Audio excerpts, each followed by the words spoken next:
Welcome to Nuggets of Wisdom, where we delve into the depths of human experience to uncover the gems of insight that guide us through life's journey. Join us as we share stories, laughter, and profound wisdom. Don't miss out on a single nugget. Remember to like, subscribe, and share the wisdom with the world. Tune in now. Hello everyone, welcome to Katulepro production. It's an amazing moment where we're here today as we start the great episode of the Nuggets of Wisdom, an episode that is here to enlighten, to encourage, and to share the journeys of the great men and women of this nation in terms of their businesses. And so today we are very much delighted to have the owner or the CEO of Shee Beauty, a company that deals majorly with clothing and beauty. Hapo kwa beauty, najua umesikia. And so I'd like her to introduce herself, tell us a brief thing concerning her, and we shall be good to go. So welcome so much, Nancy. Thank you. Yes, you're very much welcome to this show, and we are very much delighted that you had time for us and that you are available. Thank you. So even as we start the show, you could kindly introduce yourself, tell us more about yourself. Yes. Hi everyone, my name is Nancy Wanjiku. I'm the founder of Shee Beauty. Shee Beauty came from Wanjiku, so I'm called Shiko, so Shee for short. So it's Shee Beauty. I deal with makeup and clothing, ladies' clothes, to be clear. I'm a young parent. I'm a mother of one. I'm a hardworking person. I'm a humble person. The rest, tutajuana tukiendelea.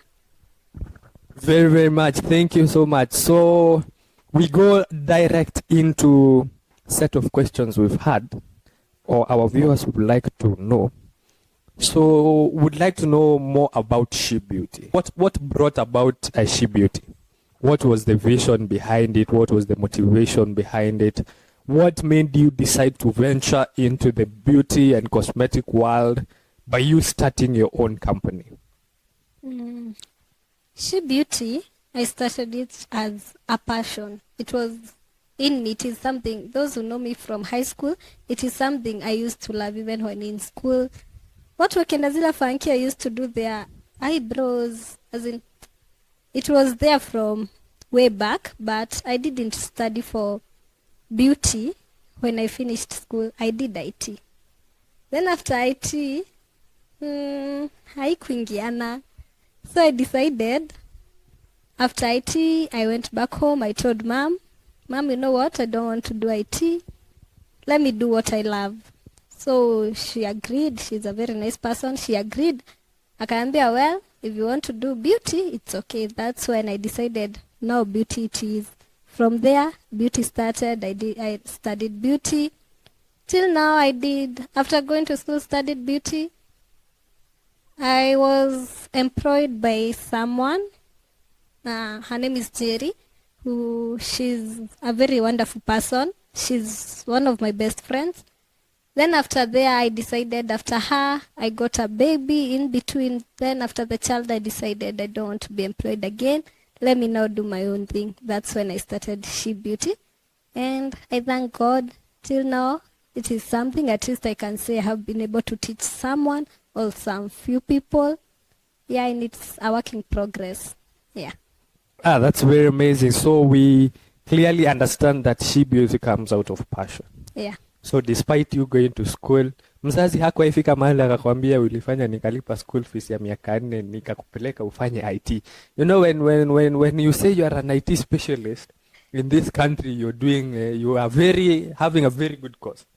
So why wakati you decided you wanted to venture into Shee Beauty and you were able to get the support? Mzazi yako haikuambia, how was it for you to go to your parent, tell her and him that you know what, I don't want to do IT.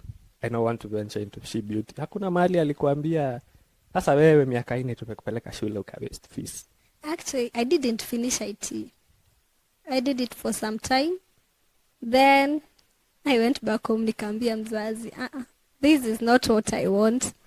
And for my mom, she's a very understanding mom, and my dad hawakuwa na issue vile. So they told me, instead ya kukaa home, fanya kitu yenye unataka. Because they knew singe fanya IT, singeifanya, as in, si kitu nilikuwa napenda. Because even way before mom knew, actually everyone who knows me anajua mimi na urembo, we are together like this. As in, ni kitu nilikuwa napenda from way back. So hata mimi kukuja kuambia that staki IT, nataka beauty, my mom was like, kayo ndio umeamua, it is okay. Same thing to dad. They are so supportive. I love my parents. They are very supportive parents.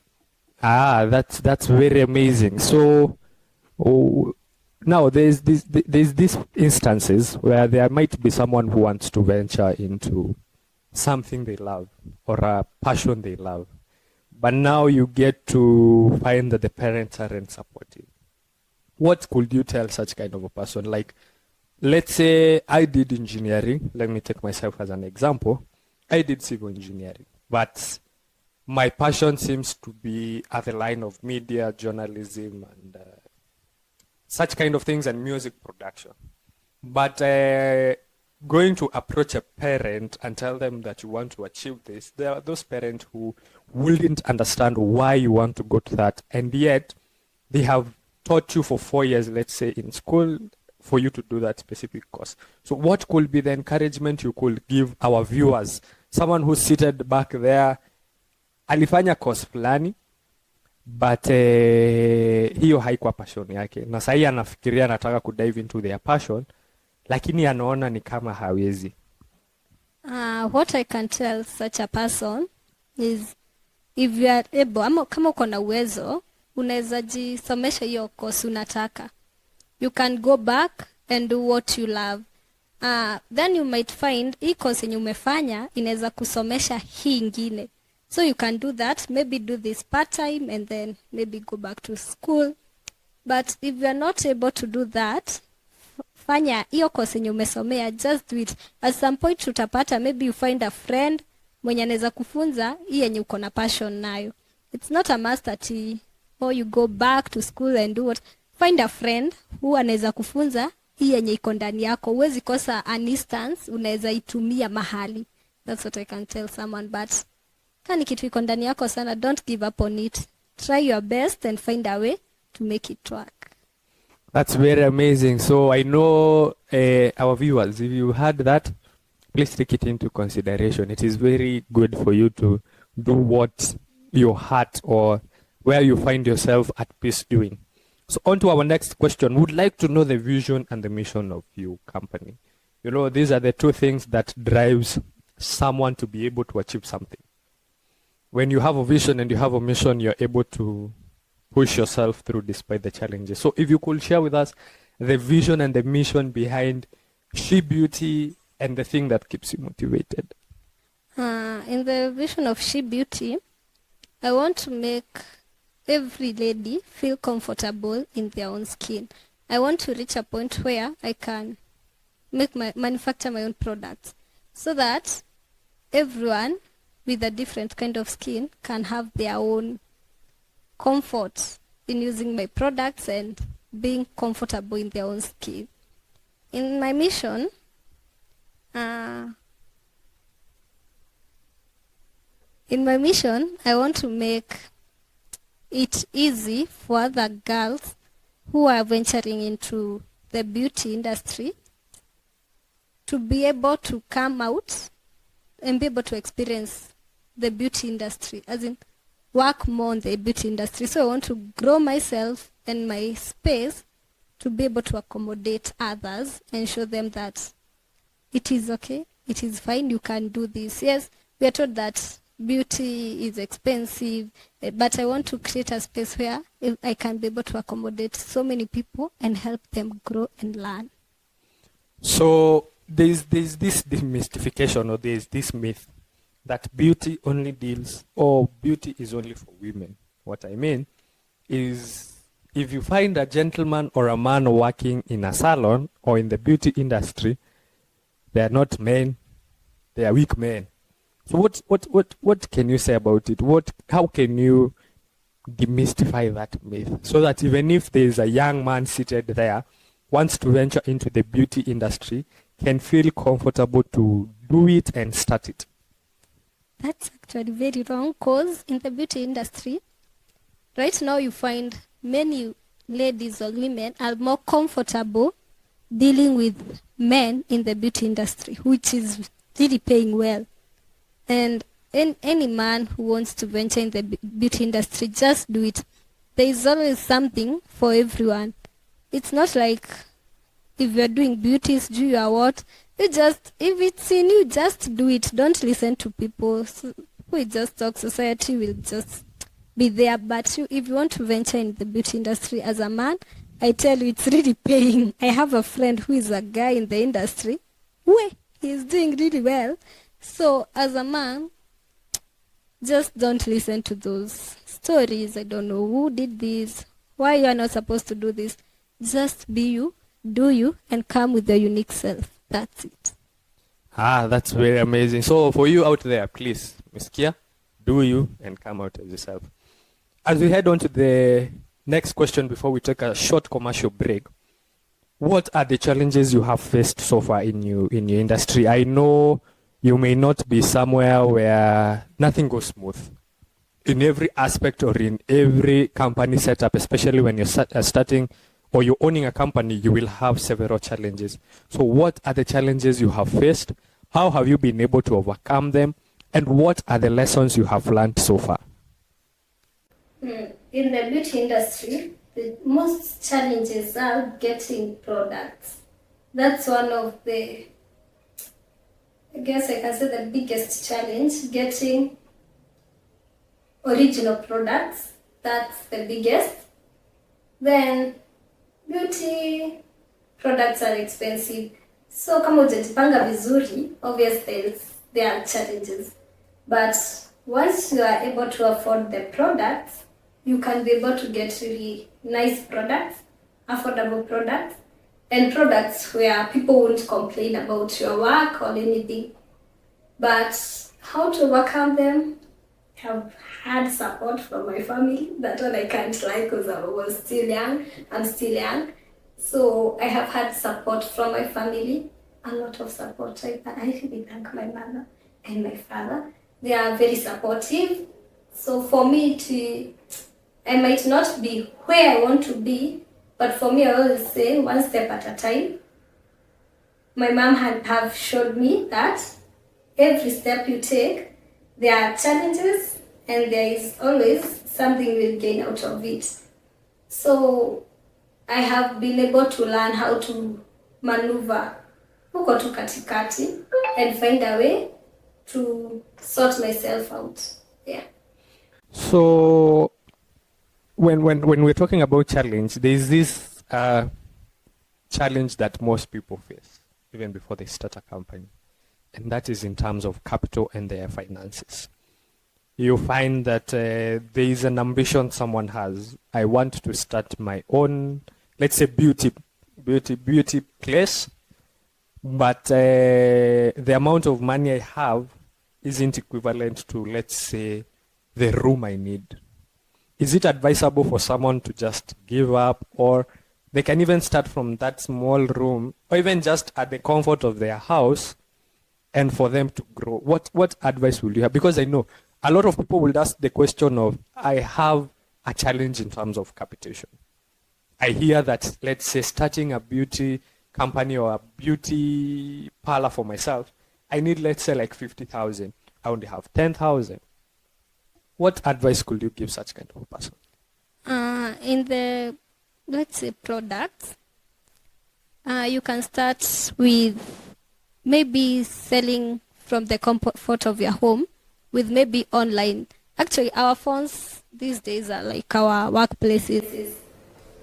You can go buy earrings in town, come lay them on your table, take photos, sell to your friends. Those kind of things, like the small things. Si lazima uanze na duka kubwa hapo nje ati kila mtu anaiona. You can start as low as your home. Hapo home ujue there is no rent for the shop, sijui nini license, but you can start as low as there. You can start maybe going for mobile works, which I usually do a lot. When someone is at the comfort of their home, they call you and like, I want this and this done, you can do that. You can deliver even those products yourself. If you start selling them online and someone calls you, utapeleka, maybe it's not far, or you can deliver. That's how we start. It's not a must we start so big. We must all start from somewhere. Our viewers you've had, in every setup there must be challenges, and the challenges are there, but you have heard from very young ambitious woman, the owner of Shee Beauty, and you've heard she has by herself faced some challenges, but she has also been able to overcome them. So I would like to tell you, even as we're going to take a short commercial break, that in everything you desire to do, as she has said, take up the challenge, run with it, and don't give up. So even as we're taking a short commercial break, I know we'll be having some few reviews and some also few photos of her place where she works.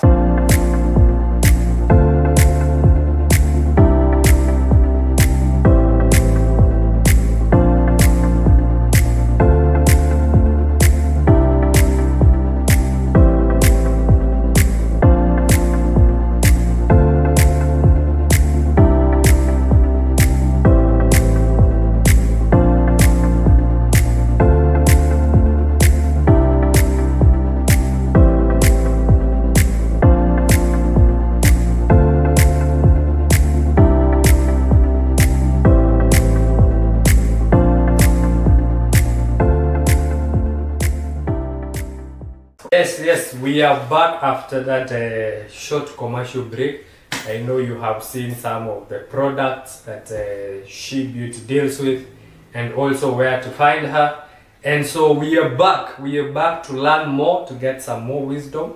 As we said from the beginning, this is the Nuggets of Wisdom with I as your host, Ignatius, and on studio we have the owner and the CEO or the founder of the Shee Beauty, Madam Nancy. So we had left before we took our viewers for a short commercial break on the challenges you have faced and how you've been able to overcome them.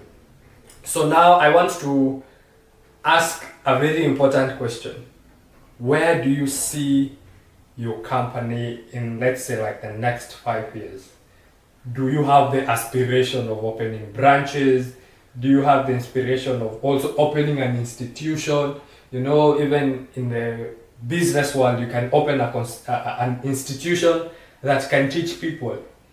Do you want to expand your business even far beyond the horizons of this nation? Do you think of having partners? Such kind of things. If you could just brief us and tell us. I'm praying to God that I'll be having a big branch to start with, based here in Nyeri. Then I want to open other branches outside Nyeri. Then I want to also have a space where I can teach the young ladies. I'm very much interested in giving back to the community. So I want to have a space where I can teach people who can't afford to go to beauty schools and colleges. I want to have a space where I can be able to teach them, and also a space where they can be free to come and share the experiences, things like that. As in, I want to be somewhere where I'm able to shelter some ladies. God willing, I want to have mentorship programs. I'm very interested in giving back. I want to be somewhere I can hold some ladies together, because also I, as a young mom, I have been somewhere where some of my friends have been able to hold me in the community. So I want to give back. In terms of business, yes, I want to have other places I want to open new shops, many shops. As in, that is almost every person's goal, every businessman's goal or woman. I want to have other branches in other places. Yeah. So, how do you're a mom. We heard you say that you're a mother of one. So, how are you able to manage between your parenthood and work? And in that aspect, do you have employees? You know, there's someone who might be seated there anasema mimi niko na watoto watatu ama mtoto mmoja, and I have this vision and this dream of opening this business. Necessarily might not be beauty, just as we're speaking in general, might be wanting to start something of his or her own, but anashangaa sasa ni mtoto nitalea ama ni kazi nitafungua. So for you, being a parent and being a mother, how have you been able to cope up with work and parenthood? Are there times you get home very late, unapata mtoto amelala? Are there times you even don't see your kid? Are there times where work is so demanding that hadi mtoto anajiuliza kweli niko na mzazi? So how are you able to manage it? And do you have employees? Umeemploy mtu ama you do it by yourself? Yes. On employees, I have taught one of my cousins, my best, there's always that one cousin, my best cousin, what I do. So mostly when I have a lot of work, I call her. Then I also have some students who they're always there when I need them. When there's a lot of work I can't manage on myself, I call them. Maybe I have a client somewhere and there's another client, so I will send one of the students.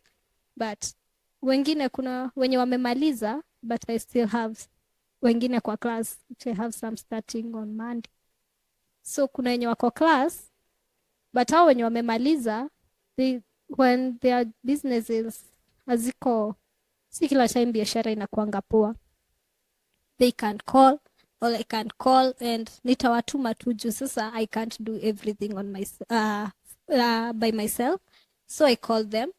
Hapo kwa kumanage familia na kazi, my child another time asked me, mom, kwani unaendanga kila weekend? But now Wow. But now I try to explain to him that maybe this is what is feeding us. This is what is making our lives.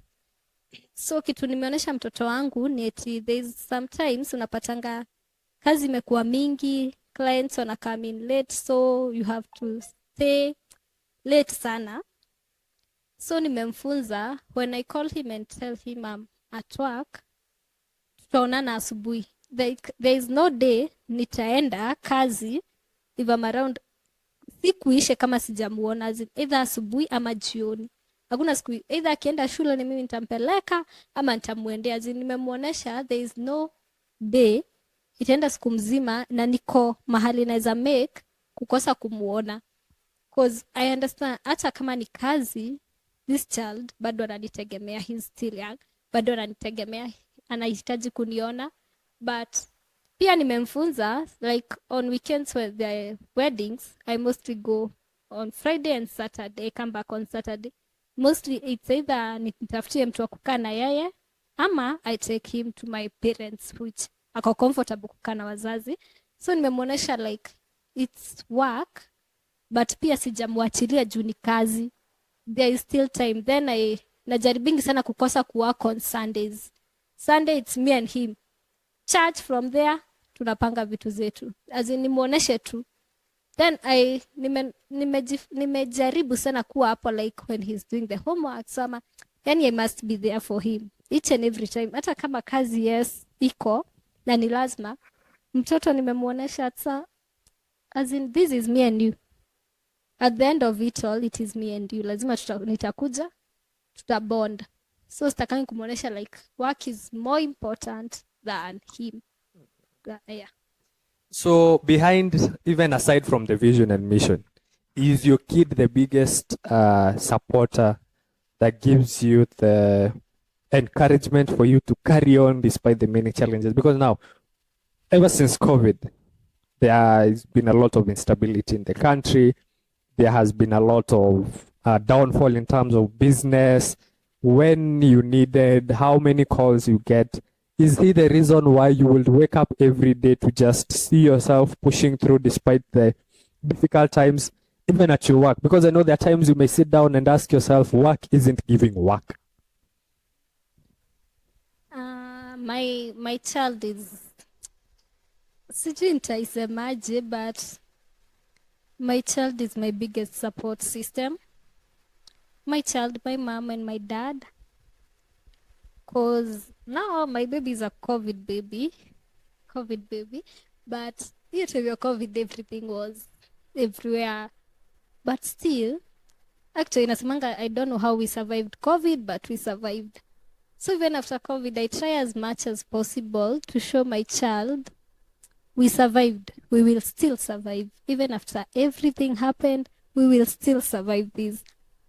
So he's my biggest support system. When I'm down, I'm like, let me call my child. As in, hiyo tu kusikia kuongelesha, like, hey mom, that joy, there's joy in knowing like you are working towards something. I am very sure kama ningekuwa msichana bila mtoto, ile hata sijui ama ningei hata kuwa kwangu at any point. But now there is something inanipush huko nyuma, like I have to do this, lazima nifanye hivi, mtoto anahitaji food, anahitaji school fees, like there's something just somewhere inanisukuma, do this, you have to do this for him, you have to do this. As in, for me, my child is at the top of the list. Hata ikikujanga my parents, my brother, my child is always at the top of the list. Then I'm the firstborn, so nimezoea kuona mamangu akiwork. As in, she does things and dad, they do things. But mostly I look at my mom and I'm like, I want to be like her. Yeah. That is very amazing. Mom, wherever you are, just know that you have a proud daughter. Very few people will acknowledge the help of their parent, and very few people will have the ability to say that you are their biggest supporter. So wherever mom you are, know that your daughter loves you so much, and we can't wait to meet you, probably even have a session with you, and it is amazing. So we heard that, or you told us that you do teach, that you have students. So do you have intakes? You know, there's someone who seated there, a young person, or even the other generation that would want to start learning. So do you have intakes? Do you have curriculums? What do you teach? What are your timings? What is the cost? Yes. For me, what I teach mostly ni mimi utapata tu nikikufunza mahali. I don't do like intakes or whatever. Come at your own time. You can say like what wakuja na intakes and somebody doesn't have the cash. Naambia mtu come at your own time. Unaweza kuja hadi saa hii and unaniambia we discuss the cost, what you want to learn, but mostly I don't teach theory. I teach you practical things. Kitu utaenda upate hapo nje ndio inafanyika. Just hata nikikurudisha class kusoma theory, yes, nitakuonesha how to treat a client, those things, but I don't dwell on theory so much. I deal with practical parts. Because theory, mimi sikuapenda theory, but I had to. Lakini I'll teach you more of practical, how to interact with clients, what you're supposed to do. Then I'll teach you everything that involves beauty. Even if it's something like mimi kwangu, I don't like doing hair. But I'll look for somebody who will teach you how to do hair. There is someone I work with who does hair. I'll take you to the person and she will teach you hair. That is what I do. Because mimi personally, nywele hapana, but siwezi kuambia ati tutasoma nywele ndio sipendi. I'll take you to somebody who can teach you hair. Na tuta agree. Now that part I'll cover because nishakulipisha kwa payments zenye tunafanya ukienda. So yeah, that is what we do. I'll teach you practical, I'll teach you what is happening right now, because the beauty industry, it is changing. Like in the nails, it is really changing. Like kuna vitu nilisoma na saizi hazifanyiwi. So also me, I need to go and research on the things zenye zinafanyika sai. I'll go somewhere. I know they have a friend called Jerry. She'll also look for someone to teach her. She will come teach me. Then I'll come teach you. So we move as the world changes, we change with it. So do you have a specific where do you teach? Uko na class, uko na institute ama what, or how do you how are you able to manage your students? Na kuna exams pia. When teaching, I teach at my workplace. Mimi natakanga ukuje upatane na clients. Wewe utakuja na ukikuja kwa student wangu utakuja na someone like your friend or something. Obviously the first days you will watch what I do, how I interact with my clients, how we work together, how I talk to my clients. Then after a few days you will come with your own person mwenye utafanyia huyo, hata hatutalipisha wewe, utakuja tu na mtu wako umfanyie vitu zile zote wewe unataka, but I will be there to watch what you are doing, nikukosoe penye umekosea. So just like that, as we progress, as you learn, that time you are at my workplace, so kwenye nafanyia kazi ndio utakuwa unakuja, so that you can see the clients, how to relate with them, things like that, how to handle clients. So after a while, sasa ukiweza kutengenezana, as in when you are somewhere, now I start giving you clients. Ukishajua things, everything, I'll start giving you clients. So hiyo ni kama atacho. Sasa anaingia. Anakuja sasa, I start giving you clients, maybe my cousin, my friend, how you relate with them. Sometimes hata nitakuacha na yeye tena. The client ataniambia venye, maybe my cousin ujui. The client ataniambia how you behave. So that is how I work with my students. As in, I want them to learn one-on-one basis. Sitaki ati niende nikuweke sijui wapi, sijui fanya nini. I want you to see how I am working with them, so that it can be easier for you to work with them. So in terms of you teaching, unajua mtu anaambiwa ukifunzwa kuna cuts, kuna assignment na kuna exam. So for you, are there cuts, assignment, exams, na mtu akifail kuna supplementary ama retake, such kind of things? Hapa hakuna supplementaries. Sisi wote tunasoma. So what I do mostly, like for an exam, sitakwambia ni exam, hata you won't know it's an exam. Me, I just come kama kawaida, I give you a client, nikuachie ama nikwambie, hey, si uko leo kuna client fulani anakuja, si you handle the client. Sasa si I'm very sure you are okay, na venye nimeona ukifanya, so I'll send you someone, si umfanyie this and this, anataka hivi, and I leave. Then after that ndio sasa nitakuja after umemalizia nini. So si tumeongea most client anakuwa my friend mwenye ujui ama kazi hivyo, so atakuja, I'll talk to the client. Sasa ni hata niambia how you did, then I rate venye umefanya. So the makeup itself ujiongelelea. Nikiona umepaka mtu makeup, I'll tell if you did it right or if you did it wrong. So nitakuja and I'll see what you have done. Then the client ataniambia how you treated the client, if you gave it what he or she wanted. Yeah, that is how we rate how you have worked. Yeah. A very smooth learning. Hey, my guy. Sijui hata mimi naona naweza enroll.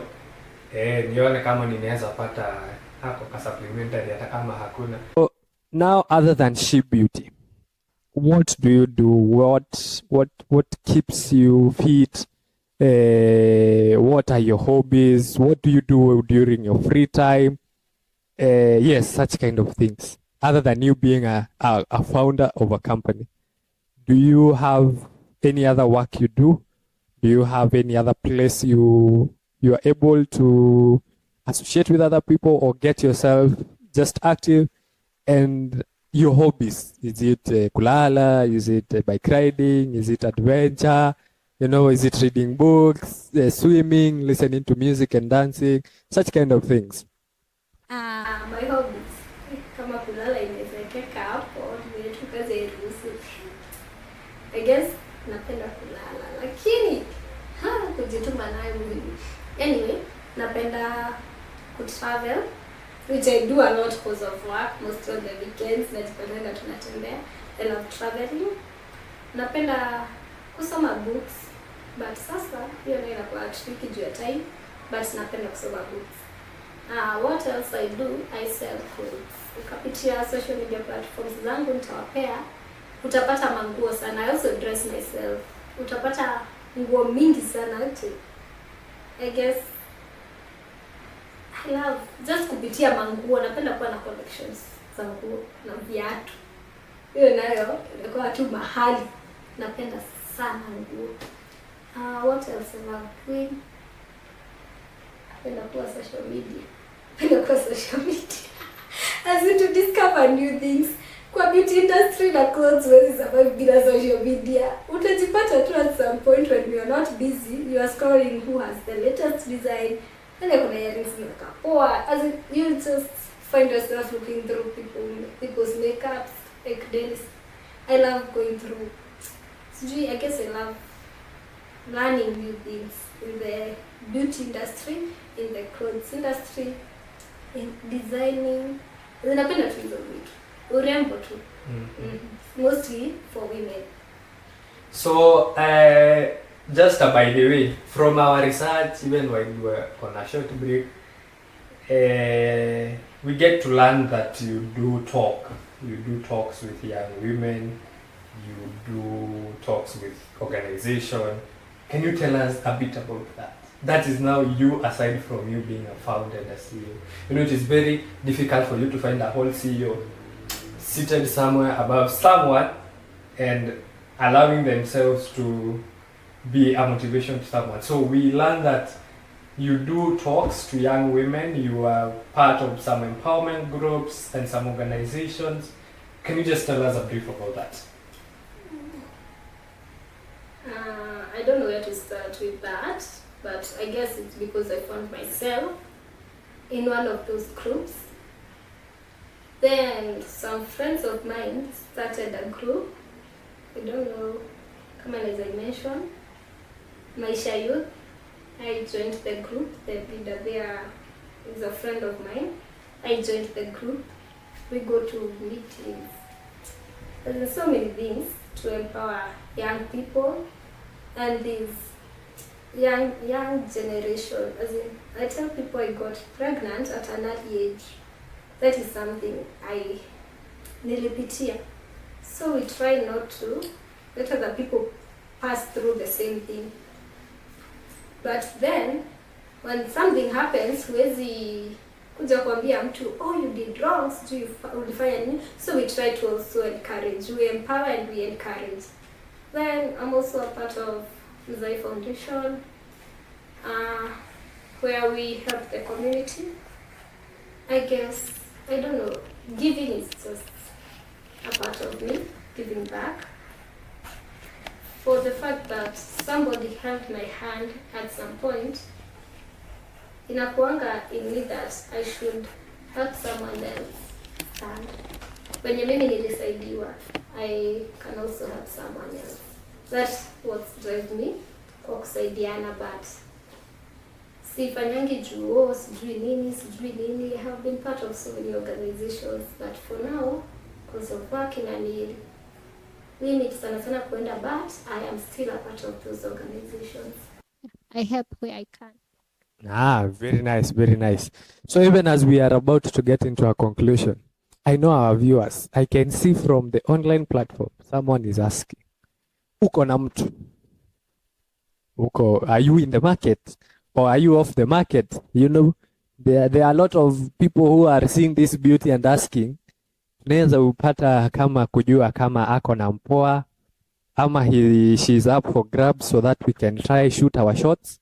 So if you could enlighten us there, are you taken? Are you off the market or still in the market? Hey. Maswali ya viewers watakajua. Hey. Hiyo nayo kama soko ndio inabamba. Hey. Our viewers, with no further ado, with no further clarification, mumesikia soko ndio inabamba. So if you are seated there and you're watching, please you can shoot your shot, but sijui kama atakubali. Wewe ukiwa na bahati ni muhimu sana. So even as we're finishing, what encouragement could you give someone who's seated back there at home or even at their workplace? They want to start doing their own things. They have probably found themselves in a shoe. You said you got pregnant at an early age. I don't know if that is a regret to you, or you will just explain to us even as we are concluding. What advice can you tell? Because we're living in a generation whereby the one problem that is bothering us is what we call financial discipline. You have stood by yourself in a company, you founded your own company. So what encouragement could you give?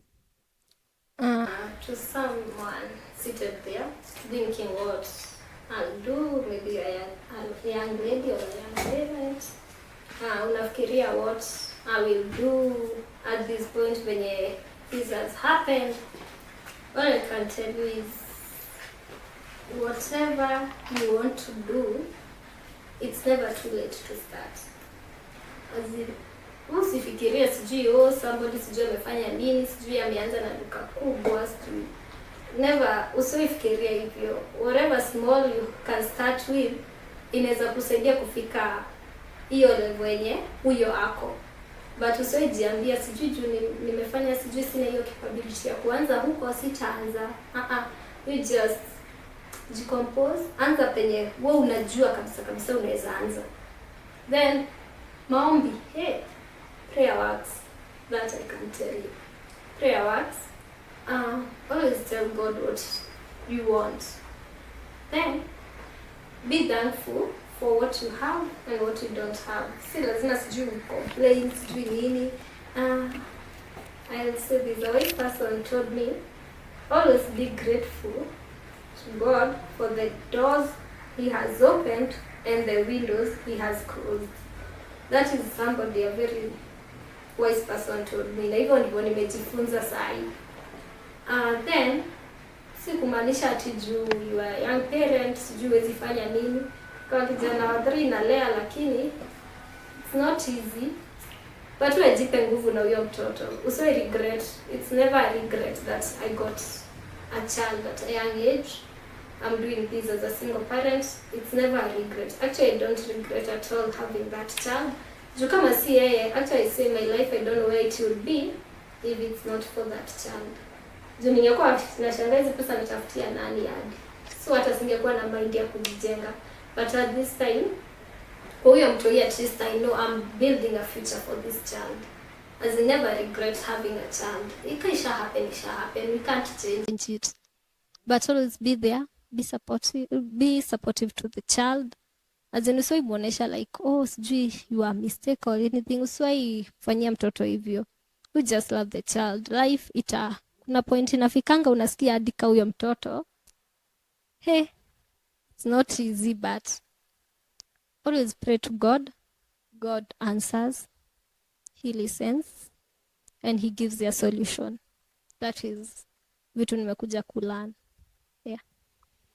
Yes, so we have heard you say prayer. Now I would like to know, do you go to church? Uko na mahali unaenda kuabudu? Yeah, I go to church. I worship at Prime Minister International, the Family Church in Nyeri County, HQ. I serve in the media department. Wow. Beside being a CEO, humble enough to sit and listen to great people and also serves at the media department. We are very, very much delighted and we thank you, Shee Beauty founder, for you having the time to be with us this day, for you creating time despite your busy schedule and despite the many things that you were doing. You found it appropriate for you to be here with us, and we really honor that and we say thank you, and we can't wait for the next interview we'll have together, even as we see how things progress and even as we get to have moments of sharing and talking more about yourself and about your company. And we are very much excited for what is ahead, and we thank you very, very much. So now on to our very, very last questions, even as we close. We would want you to share with us your social media handles, your business phone number, and would like you to give a shout out to the people who have been of great impact to you and those people who have helped you grow. First of all, I would like to thank God for this far He has brought me. I don't take it for granted. Then I want to thank my parents, my brother, and my son. For my parents, mom, dad, I love you so much. Thank you for raising this great woman. I love you so much, guys. For bro, nakupenda sana. Tunapatana nyumbani. And for my son, I love you so much, baby. This is all because of you and for you. For my social media platforms, all my Instagram and Facebook, they are at Nyeri Trendswear. On TikTok, Shee_G_. Thank you so much. You can follow, subscribe to our channel, Katulepro Production. Thank you very much, guys. And for your phone number, I know that it was numbers. You know, we may want to call you for business. Na wale pia wanataka kushoot the shot. So najua tutadisplay pale chini. My phone number is 0757 79 30 79. Nice. Thank you. If you could repeat again. 0757 79 30 79. Thank you very much. Thank you for the love that you have shown. Mom, wherever you are, and Dad, thank you for raising a great woman. Thank you for raising a leader. Yes. So our viewers from the Katulepro Production, this is the nugget of wisdom. We want to call it a wrap for this day. And we thank you for being patient with us, for staying with us, and also for being here to listen and to get some wisdom. I hope that this interview and this episode, being the first episode, season 1, episode 1, has been an encouragement to you. Please follow whatever you have been told. We love you. We love you. And from our CEO and the founder of this production, Humphrey Gashengo, sends the greetings and sends the love as he directs from behind the camera. We want to say thank you, sir, for giving us that opportunity and for carrying that vision. So we love you guys. Bye. See you in our next episode in the Nuggets of Wisdom.